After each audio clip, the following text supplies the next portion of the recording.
Assalamualaikum warahmatullahi wabarakatuh. Apa kabar anak ibu semuanya? Ibu harapkan tetap sehat dan semangat. Pada kali ini, Ibu Fatimah akan membahas mengenai materi adaptasi. Apa sih itu adaptasi? Nah, penasaran kan? Simak materi berikut ini. Adaptasi adalah suatu kemampuan makhluk hidup dalam menyesuaikan keadaan dirinya dengan lingkungan tempat hidupnya. Tujuan beradaptasi yang pertama untuk dapat melindungi diri dari musuh atau predator. Yang kedua, untuk dapat memperoleh makanan. Yang ketiga, untuk kelangsungan hidup. Adaptasi dikelompokkan menjadi 3, yaitu morfologi, fisiologi, dan tingkah laku.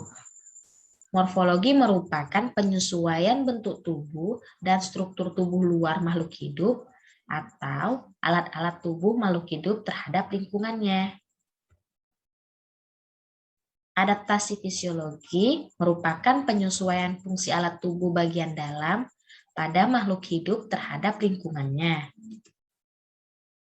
Adaptasi tingkah laku merupakan penyesuaian makhluk hidup terhadap lingkungannya dalam bentuk tingkah laku. Pada manusia, adaptasi juga terbagi menjadi 3. Yang pertama yaitu adaptasi morfologi dengan warna kulit. Di daerah panas, kulit manusia yang terpapar sinar matahari cenderung menghitam. Ini bertujuan agar dapat menghalau radiasi sinar UV matahari. Yang kedua, rambut manusia. Rambut pada kulit akan berdiri pada suhu dingin. Hal ini berfungsi menjaga suhu tubuh tidak turun drastis. Terdapat rambut di dalam hidung yang berperan sebagai penyaring debu yang terhidup bersama udara yang masuk ke dalam tubuh. Nah, untuk adaptasi fisiologi, yang pertama itu sel darah merah.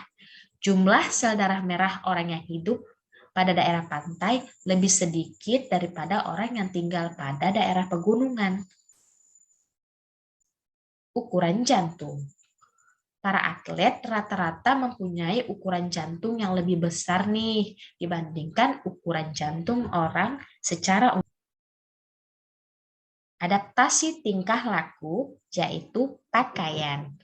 Ketika cuaca dingin, manusia akan menggunakan pakaian yang tebal seperti jaket. Menutup telinga.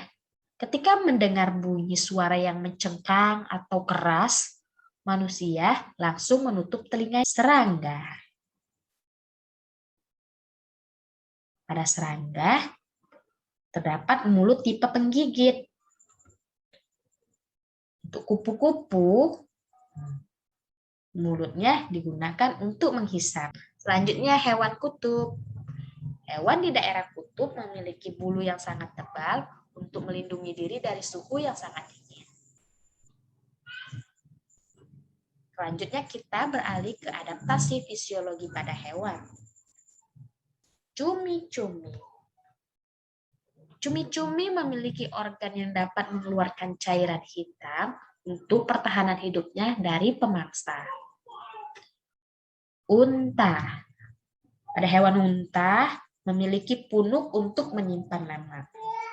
Bentuk kakinya yang berukuran besar bermanfaat untuk membantu berjalan agar tidak terperosok ke dalam pasir. Ini unta teman-teman kita sering jumpa di padang pasir. Selanjutnya kita masuk kepada tumbuhan. Pada tumbuhan, adaptasi morfologi dibagi menjadi 3, yaitu xerofit, hidrofit, dan higrofit. Fisiologi pada tumbuhan yaitu yang pertama kantung semar. Kantung semar berbentuk seperti guci. Sehingga serangga yang hinggap di tepi kantong semar akan tergelincir dan terperangkap cairan yang ada di dalam kantong semar. Cairan ini berguna untuk menghancurkan serangga sehingga menghasilkan nitrogen yang dapat diserap oleh kantung semar. Bunga. Bau khas pada bunga mengundang serangga untuk membantu proses penyerbukan. Bunga jenis ini menghasilkan madu atau nektar, dan serbuk sarinya mudah melekat. Selanjutnya, tumbuhan Rafflesia yang mengeluarkan bau busuk untuk menarik serangga agar mendatanginya. Dengan demikian, ketika serangga masuk ke dalam bunga Rafflesia, akan menjadi makanannya. Putri malu. Pada tumbuhan putri malu akan mengatupkan atau menguncupkan daunnya ketika terkena rangsangan atau kita sentuh nih. Jati. Pada musim kemarau, tumbuhan jati, mahoni, kedondong, sengon, petai, randu, dan bunga flamboyan akan meranggas, yaitu menggugurkan daun. Hal ini dilakukan dengan tujuan untuk mengurangi penguapan.